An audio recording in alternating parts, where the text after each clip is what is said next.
Hi friends, ಎಲ್ಲರಿಗೂ ನಮಸ್ಕಾರ. ಇವತ್ತಿನ ವಿಡಿಯೋದಲ್ಲಿ ಬೊಳಂಜಿರ್ ಮೀನು ಸಾರು ಮಾಡುವ ವಿಧಾನ ನೋಡುವ.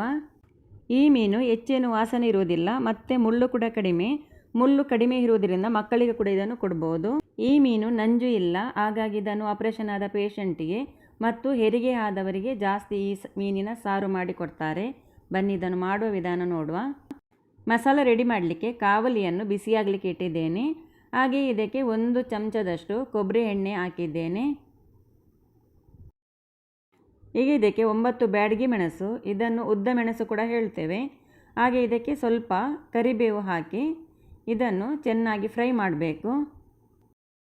ಗ್ಯಾಸ್ ಮೀಡಿಯಂ ಫ್ಲೇಮಲ್ಲಿ ಇಟ್ಟಿದ್ದನ್ನು ಚೆನ್ನಾಗಿ ಫ್ರೈ ಆಗೋ ತನಕ ಫ್ರೈ ಮಾಡಿಕೊಳ್ಬೇಕು.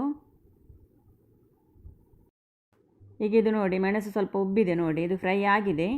ಈಗ ಇದನ್ನು ತೆಗೆದು ಈಗ ಅದೇ ಕಾವಲಿಗೆ ನಾನಿಲ್ಲಿ ಇನ್ನೂ ಸ್ವಲ್ಪ 1 ಚಮಚದಷ್ಟು ಕೊಬ್ಬರಿ ಎಣ್ಣೆ ಹಾಕಿದ್ದೇನೆ. ಹಾಗೆ ಇದಕ್ಕೆ 2 ಚಮಚದಷ್ಟು ಕೊತ್ತಂಬರಿ ಬೀಜ ಹಾಕಿದ್ದೇನೆ, ಅರ್ಧ ಚಮಚ ಜೀರಿಗೆ, ಹಾಗೆಯೇ 1/4 ಚಮಚದಷ್ಟು ಸಾಸಿವೆ, 1/4 ಚಮಚಗಿಂತ ಸ್ವಲ್ಪ ಕಡಿಮೆ ಮೆಂತೆಕಾಳು, ಹಾಗೆ 1/4 ಚಮಚಗಿಂತ ಸ್ವಲ್ಪ ಕಡಿಮೆ ಓಂಕಾಳು, 1/4 ಚಮಚದಷ್ಟು ಕರಿಮೆಣಸು. ಈಗ ಇದನ್ನೆಲ್ಲ ಸಾಸಿವೆ ಚಟಪಟ ಆಗೋವರೆಗೆ ಇದನ್ನು ಫ್ರೈ ಮಾಡಿಕೊಳ್ಬೇಕು. ಇದನ್ನು ಮಧ್ಯಮ ಉರಿಯಲ್ಲಿ ಫ್ರೈ ಮಾಡಬೇಕು, ಗ್ಯಾಸ್ ಫಾಸ್ಟ್ ಇಡಬೇಡಿ. ಈಗ ನೋಡಿ, ಸಾಸಿವೆ ಚಟಪಟ ಸಿಡಿತಾ ಇದೆ. ಈಗ ಗ್ಯಾಸ್ ಆಫ್ ಮಾಡಿ ಈ ಮಸಾಲೆ ಎಲ್ಲ ತಣ್ಣಗಾಗಲಿಕ್ಕೆ ಬಿಡಬೇಕು. ಈಗ ನೋಡಿ, ಮಸಾಲ ತಣ್ಣಗಾಗಿದೆ. ಇದನ್ನು ಮಿಕ್ಸಿ ಜಾರಿಗೆ ಹಾಕಿಕೊಂಡಿದ್ದೇನೆ. ಮಿಕ್ಸಿ ಜಾರಿಗೆ 1/4 ಚಮಚದಷ್ಟು ಅರಿಶಿನ ಪುಡಿ ಹಾಕಿದ್ದೇನೆ. ಹಾಗೆ ಇಲ್ಲಿ ಮೀಡಿಯಂ ಸೈಜಿನ ಅರ್ಧ ತೆಂಗಿನಕಾಯಿಯನ್ನು ತುರಿದು ಇಟ್ಟಿದ್ದೇನೆ. ಮತ್ತು ಚಿಕ್ಕ ಲಿಂಬೆ ಗಾತ್ರದಷ್ಟು ಹುಣಸೆ ಹುಳಿ ತಗೊಂಡಿದ್ದೇನೆ. ಇದರಲ್ಲಿ ಬೀಜ ಇದೆ ನೋಡಬೇಕು, ಬೀಜ ಇದ್ದರೆ ತೆಗೆದು ಹಾಕಿ. ಹಾಗೆಯೇ 6 ಎಸಳು ಬೆಳ್ಳುಳ್ಳಿ ಮತ್ತು 1 ಈರುಳ್ಳಿಯನ್ನು ಕಟ್ ಮಾಡಿ ಇಟ್ಟಿದ್ದೇನೆ. ಈಗ ಮೊದಲಿಗೆ ಈರುಳ್ಳಿ, ಬೆಳ್ಳುಳ್ಳಿ ಮತ್ತು ಹುಣಸೆ ಹುಳಿಯನ್ನು ಮಿಕ್ಸಿ ಜಾರಿಗೆ ಹಾಕಿಕೊಂಡು ಸ್ವಲ್ಪ ನೀರು ಹಾಕಿದನ್ನು ಗ್ರೈಂಡ್ ಮಾಡಿ ತರಬೇಕು. ನೋಡಿ, ಇದು ಸ್ವಲ್ಪ ಗ್ರೈಂಡ್ ಆದ ನಂತರ ಇದಕ್ಕೆ ಈಗ ಈ ತುರಿದಿಟ್ಟ ತೆಂಗಿನ ತುರಿಯನ್ನು ಸೇರಿಸಿ ಇದಕ್ಕೆ ಗ್ರೈಂಡ್ ಮಾಡಲಿಕ್ಕೆ ಎಷ್ಟು ನೀರು ಬೇಕಷ್ಟು ನೀರು ಹಾಕಿದ್ದನ್ನು ನುಣ್ಣಗೆ ಗ್ರೈಂಡ್ ಮಾಡಿಕೊಳ್ಬೇಕು. ಹುಣಸೆ ಹುಳಿಯಲ್ಲಿ ತುಂಬ ಬೀಜ ಇದ್ದರೆ ಅದನ್ನು ನೀರಲ್ಲಿ ನೆನೆ ಹಾಕಿ ಆ ಬೀಜವನ್ನು ತೆಗೆದು ಮತ್ತೆ ಮಿಕ್ಸಿಗೆ ಹಾಕಿದರೆ ಆಯಿತು.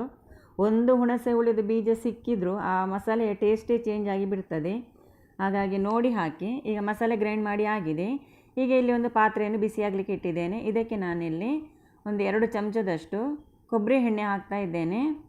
ಕೊಬ್ಬರಿ ಎಣ್ಣೆ ಸ್ವಲ್ಪ ಬಿಸಿಯಾದ ನಂತರ ಇದಕ್ಕೆ 1/4 ಚಮಚದಷ್ಟು ಸಾಸಿವೆ ಹಾಕಿದ್ದೇನೆ. ಸಾಸಿವೆ ಚಟಪಟ ಸಿಡಿದ ನಂತರ ಇದಕ್ಕೆ 10 ಎಸಳು ಬೆಳ್ಳುಳ್ಳಿಯನ್ನು ಜಜ್ಜಿ ಹಾಕಿದ್ದೇನೆ. ಈಗ ಬೆಳ್ಳುಳ್ಳಿ ಸ್ವಲ್ಪ ಫ್ರೈ ಆದ ನಂತರ ಇದಕ್ಕೆ ಸ್ವಲ್ಪ ಕರಿಬೇವು ಹಾಕಿದ್ದೇನೆ.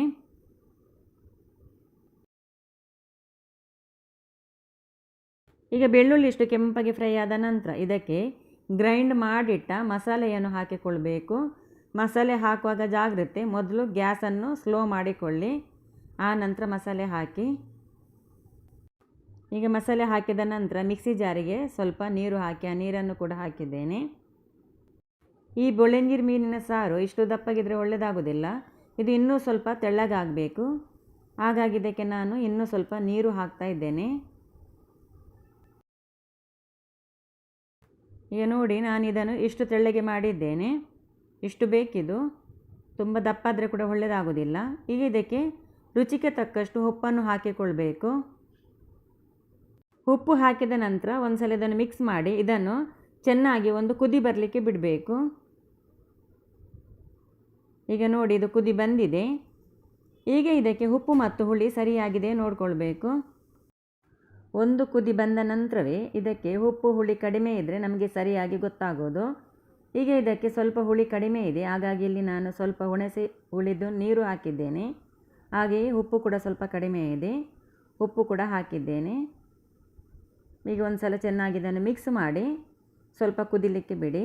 ಈಗ ನೋಡಿ, ಚೆನ್ನಾಗಿ ಇಷ್ಟು ಕುದಿದ ನಂತರ ಉಪ್ಪು ಹುಳಿ ಎಲ್ಲ ಸರಿಯಾದ ನಂತರ ಇದಕ್ಕೆ ಕ್ಲೀನ್ ಮಾಡಿಟ್ಟ ಈ ಬೊಳಂಜಿರ್ ಮೀನನ್ನು ಹಾಕಿಕೊಳ್ಬೇಕು. ಬೊಳಂಜಿರ್ ಮೀನು ಹಾಕಿದ ನಂತರ ಇದನ್ನು ಜಾಸ್ತಿ ಕುದಿಸಲಿಕ್ಕಿಲ್ಲ, ಹದವಾಗಿ 1 ಕುದಿ ಬಂದರೆ ಸಾಕು. ಕೂಡಲೇ ಮತ್ತೆ ಗ್ಯಾಸನ್ನು ಆಫ್ ಮಾಡಿ ಬಿಡಬೇಕು. ಈಗ ಇದಕ್ಕೆ ಸ್ವಲ್ಪ ಮುಚ್ಚಳ ಮುಚ್ಚಿ ಇದನ್ನು 1 ಕುದಿ ಬರಲಿಕ್ಕೆ ಬಿಡುವ.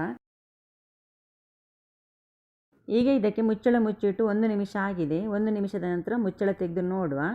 ನೋಡಿ ಇದಿಷ್ಟು ಕುದಿ ಬಂದರೆ ಸಾಕು. ಕೂಡಲೇ ಗ್ಯಾಸ್ ಆಫ್ ಮಾಡಿದ್ದೇನೆ.